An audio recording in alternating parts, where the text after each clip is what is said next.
Assalamualaikum warahmatullahi wabarakatuh. Perkenalkan, nama saya Rizka Aprilia Putri, absen 26 dari kelas 12 IPA 2 SMA 57 Jakarta. Saya akan membahas materi tentang listrik statis. Yuk mari disimak. Halo, perkenalkan nama saya Rizka Aprilia Putri, absen 26 dari 12 IPA 2 SMAN 57 Jakarta.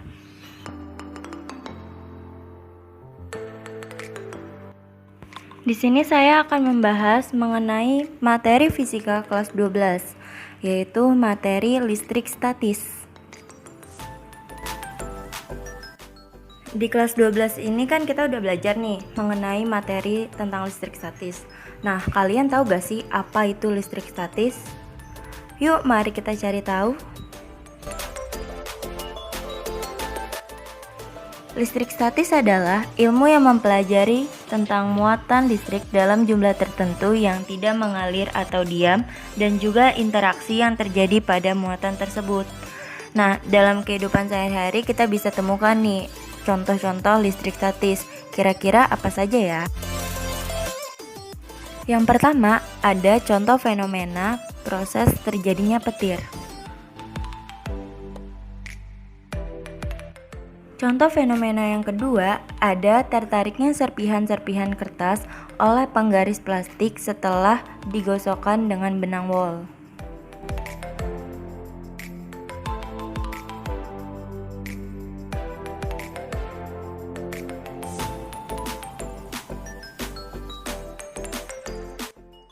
Muatan listrik.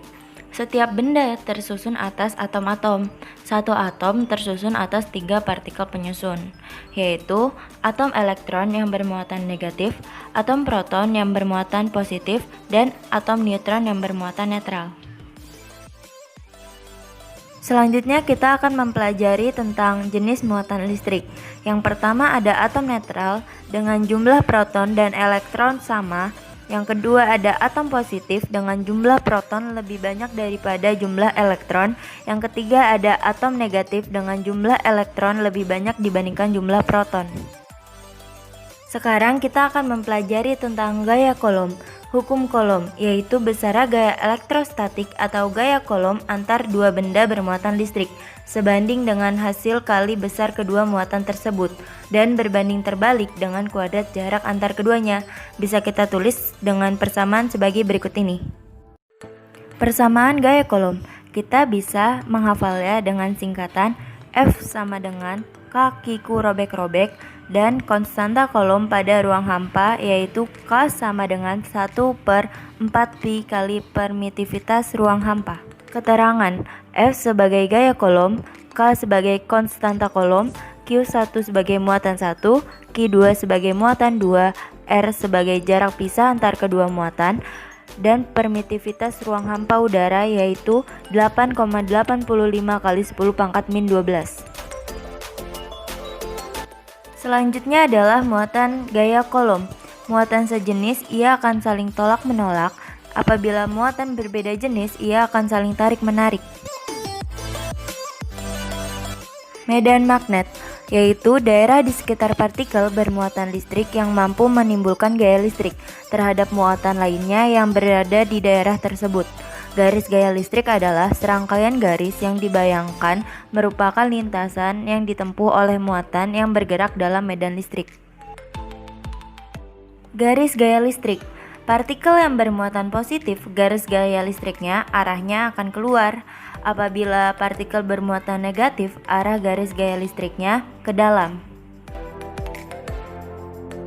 Sifat-sifat dari garis gaya listrik yaitu garis-garis gaya listrik tidak berpotongan satu sama lain. Yang kedua, semakin dekat garis gaya listrik, maka garis gaya listrik yang dihasilkan semakin rapat. Yang ketiga, semakin banyak garis gaya listrik yang dihasilkan, medan listrik pada daerah tersebut semakin kuat. Selanjutnya adalah persamaan medan listrik, yaitu E sama dengan F dibagi Q, atau E sama dengan K dikali Q per R kuadrat, dengan keterangan E sebagai kuat medan listrik dan R sebagai jarak muatan terhadap titik tertentu. Resultan medan listrik. Resultan medan listrik yang tidak segaris bisa dituliskan sebagai EA sama dengan akar E1 kuadrat ditambah E2 kuadrat ditambah 2 dikali E1 dikali E2 dikali cos theta. Kapasitor. Kapasitor difungsikan untuk menyimpan muatan Q. Kemampuan kapasitor untuk menyimpan muatan disebut dengan kapasitas, dilambangkan dengan C yang dinyatakan dalam Farad. Rumusnya yaitu C sama dengan Q dibagi V. C sebagai kapasitas kapasitor bermuatan F. Rangkaian kapasitor.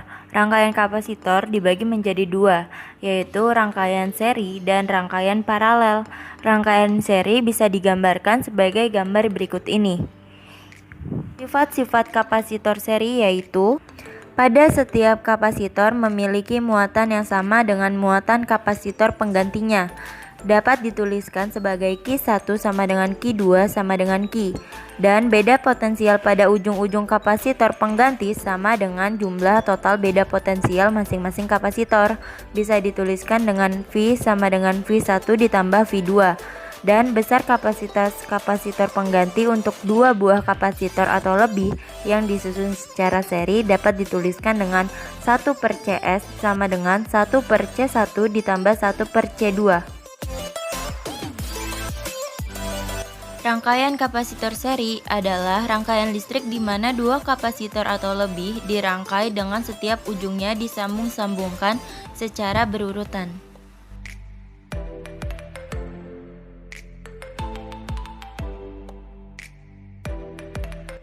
Rangkaian kapasitor yang kedua yaitu rangkaian paralel.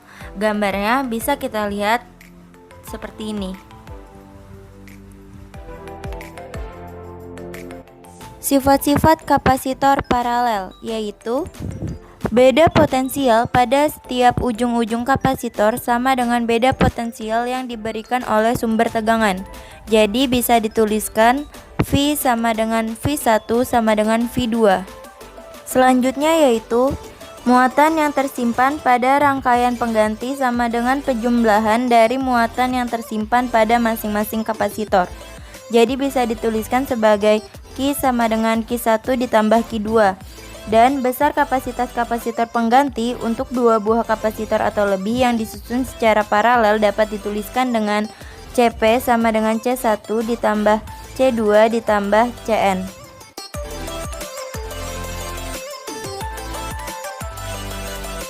Rangkaian kapasitor paralel adalah rangkaian listrik di mana dua kapasitor atau lebih dirangkai sedemikian rupa sehingga keping-keping yang bermuatan sama saling dihubungkan.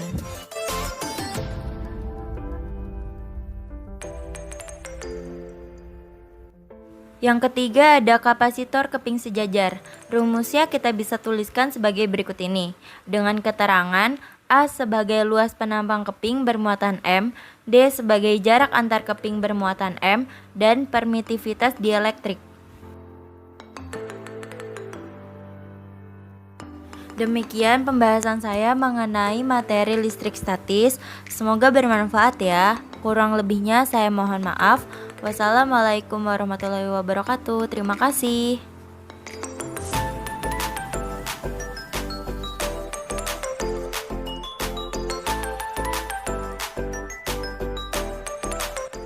Teman-teman jangan lupa di like, comment, and subscribe ya.